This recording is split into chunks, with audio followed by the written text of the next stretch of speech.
আমাদের রান্নাবান্না প্রায় শেষের মুখে। এই যে মাটন কষা হচ্ছে। মটনটা অবশ্যই আমার বোন এটা বসিয়েছে, এটা কিন্তু আমি আমার মেজো বোন দুজনে করিনি, এটা আমার ছোট বোনই একাই করেছে। আমি একটু জাস্ট নেড়ে তোমাদেরকে দেখালাম।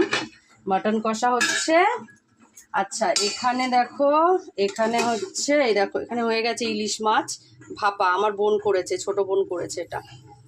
আর এখানটায় দেখো, এই পাশে আয়, এই দেখো এই তোমার শাপলা দিয়ে চিংড়ি মাছ রেডি হয়ে গেছে।